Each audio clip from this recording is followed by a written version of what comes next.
ቁጥሮቹን ወደ ባርኮድ ቀይረው እስራሶቹ ላይ ማተም ጀመሩ። እነ ዴዚ ጋር ደግሞ የፈተናው ሁለተኛ ክፍለ ጊዜ ጀመረ። ዴዚና ባንክም ወደ ክፍላቸው ተመለሱ። እናም ቅድም ይሰሩ የነበሩትን ነገር ድጋሜ መስራት ጀመሩ። ፈተናቸውንም ቶሎ ሰርተው ጨረሱ። ለዴዚና ለባንክ ከባዱ ነገር ፈተናው አልነበረም፣ መልሱን ማስታወስ ነበር እንጂ።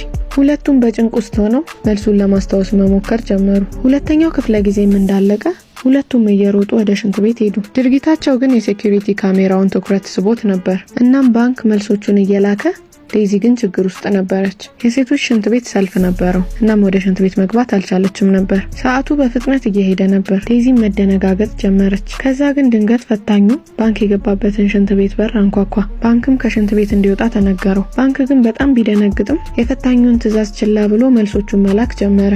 ከብዙ ጭንቀትም በኋላ ባንክ ሁሉንም መልሶች ላከ። ግን በጣም ደንግጦ ስለነበር ሲነሳ የሽንት ቤቱን ሲንክ ሰበረው። ነገሩም ውጭ ያለውን አስተማሪ እንዲጠራጠር አደረገው። ስልኩንም የሚደብቅበት ቦታ ስላላገኘ ባንክ ተያዘ። ዴዚ ደግሞ በመጨረሻ ሰልፉ ደርሷት ስልኳን አገኘች። ግን ገና መልሱን ሳትልክ ሌላ ፈታኝ መጣችባት። ደንግጣም ሽንት ቤቱን ለቃ ወጣች። ከዛም ባንክ እንደተያዘ አወቀች። ዴዚ ምንም ማድረግ አልቻለችም። መልሶቹን ቶሎ መላክ ስለነበረባት የፈተናውን ቦታ ጥላ ሄደች። ሰዓት ስላልነበራት ስልኳን ከቡትሷ ውስጥ አውጥታ መልሱን እየላከች መሄድ ጀመረች።